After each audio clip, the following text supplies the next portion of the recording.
নমস্কার বন্ধুরা, অরিত্রিস কিচেন আরও একটা নতুন ভিডিওতে আপনাদের সকলকে স্বাগত জানাই। চলে এসেছি আরও একটা নতুন রেসিপি নিয়ে। আজকে যে রেসিপিটা আপনাদের সঙ্গে শেয়ার করব সেটা আমাদের সকলের প্রিয় একটি রেসিপি। আমরা অনুষ্ঠান বাড়ি গিয়ে খেয়ে থাকি রেসিপিটি। আজকে আপনাদের করে দেখাবো ঠিক অনুষ্ঠান বাড়ির পদ্ধতিতে নানপুরি। এই নানপুরি আমি কী পদ্ধতিতে বানাই সবটাই আপনাদের সঙ্গে শেয়ার করবে।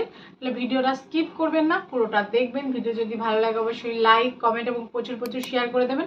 আর নতুন বন্ধুরা চ্যানেলটিকে সাবস্ক্রাইব করতে ভুলবেন না। পাশে থাকা বেল আইকনটি প্রেস করে অল নোটিফিকেশন অন করে দেবেন, যাতে আমার সমস্ত রান্নার ভিডিওগুলো সবার প্রথমে আপনাদের কাছে পৌঁছে যায়। তাহলে চলুন ভিডিওটা শুরু করা যাক। এখানে আমি পরিমাণ মতন, আমার পরিমাণ মাপ অনুযায়ী আমি ময়দা নিয়ে নিয়েছি। এবার এতে আমরা প্রথমে দিয়ে দিচ্ছি খাবার সোডা। আমি পরিমাণ মতন এখানে খাবার সোডা নিয়ে নিয়েছি। এখানে 700 গ্রাম ময়দা নিয়েছি, তার জন্য আমি হাফ চামচ খাবার সোডা নিয়েছি।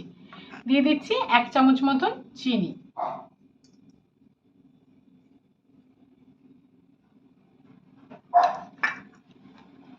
দিয়ে দিচ্ছি হাফ চামচের মতন বেকিং পাউডার।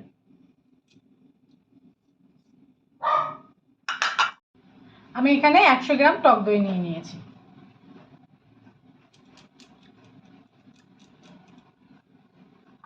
নিয়ে নিয়েছি একটা আমুল স্প্রে দুধের প্যাকেট, গুঁড়ো দুধের প্যাকেট। গুঁড়ো দুধের প্যাকেট ইউজ করলে আপনাদের যে নানপুরিটা সেটা সাদাও হবে এবং খেতে টেস্টফুল হবে। এখানে আমি দুধটাকে উষ্ণ উষ্ণ গরম জলে ভালো করে গলিয়ে নেব।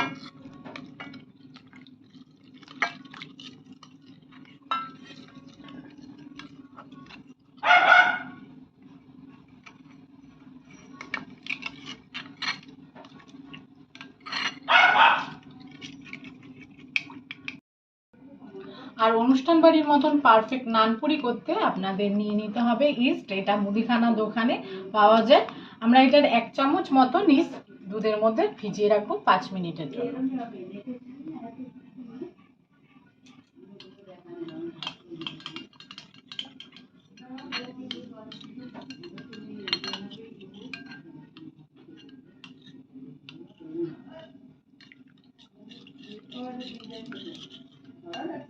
আর এখানে দিয়ে দিচ্ছি 1 চামচ মতন লবণ।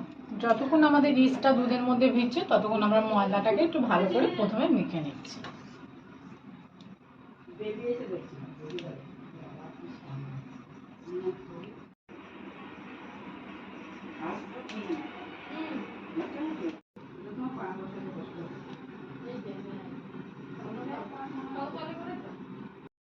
এবার এতে আমরা দিয়ে দিচ্ছি পরিমাণ মতন সাদা তেল,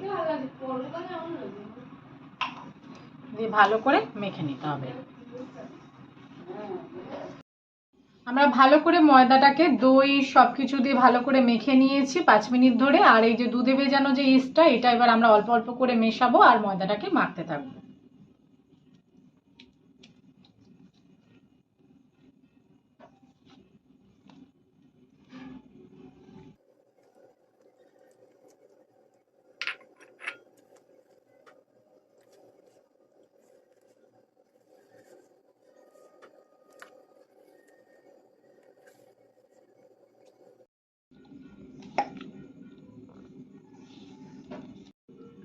দুধে ভাজানো ইস্ট দিয়ে আমরা ভালো করে মেখে নিয়েছি। এবার আমাদের অল্প পরিমাণে জল লাগবে, তাই অল্প অল্প করে জল দেব আর আমরা ময়দাটাকে একটু মাখতে থাকবো ভালো করে।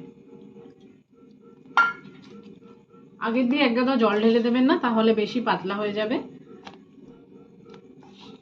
অল্প অল্প জল দেবেন আর মাখতে থাকবেন।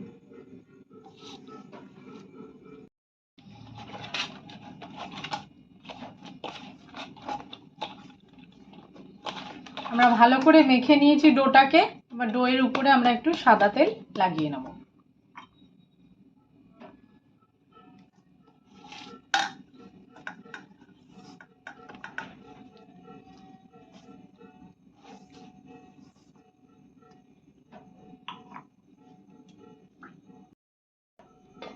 আমি তেল লাগিয়ে নিয়েছি। এবার একটা ঢাকনা দিয়ে এটাকে ঢেকে 2 ঘন্টার জন্য রেস্টে রেখে দিতে হবে।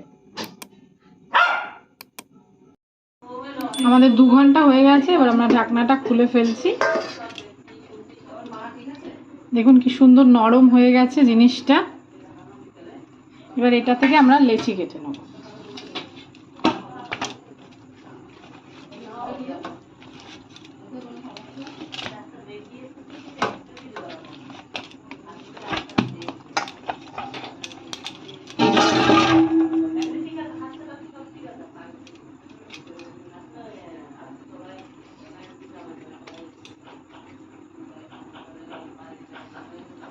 যেহেতু নানপুরি, লেচিগুলো একটু বড় বড় করেই কেটে নিতে হবে।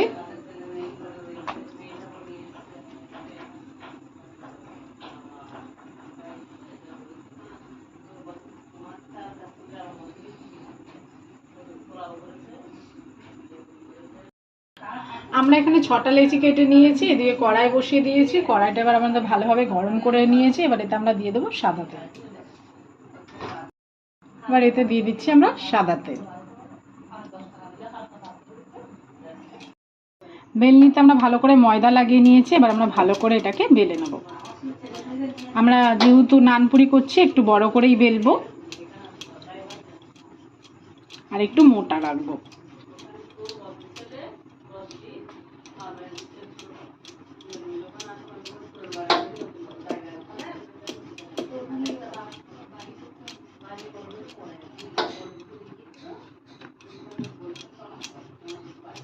ভালো করে বেলে নিয়েছি। আর যখন নানপুরিটা করবেন, বেলবেন আর ভাজবেন, আমি তেলটাকে আর একটু ভালো করে গরম করে নেব। এবার যেটাকে বেলে নিয়েছেন সে এক্সট্রা যে ময়দাটা হাত দিয়ে ভালো করে ঝেড়ে নেবেন।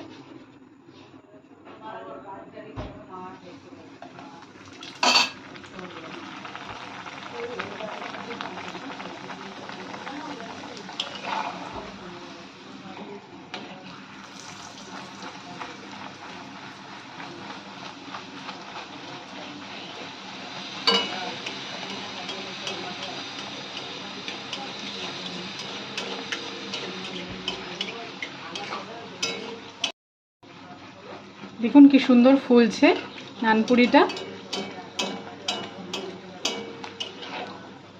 উল্টে পাল্টে ভালো করে ভেজে নেবেন।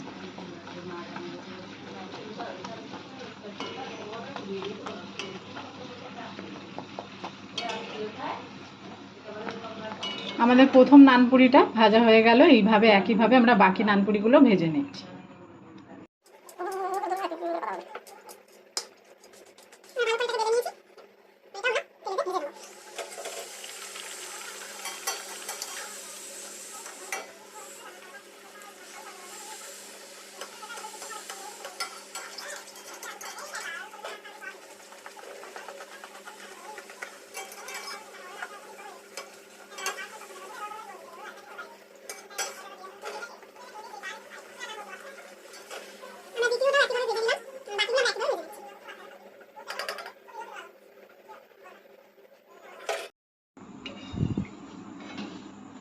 তৈরি হয়ে গেছে আমার সমস্ত নানপুরিগুলো।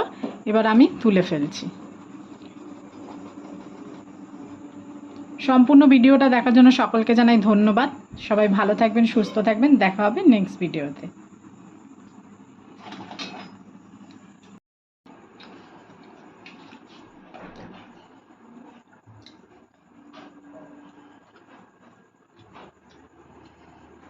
বন্ধুরা, আপনারা এটা বাড়িতে ট্রাই করে দেখবেন। ভিডিওটা ভালো লাগলে লাইক সাবস্ক্রাইব করে দেবেন। সবাই ভালো থাকবেন, সুস্থ থাকবেন। টাটা।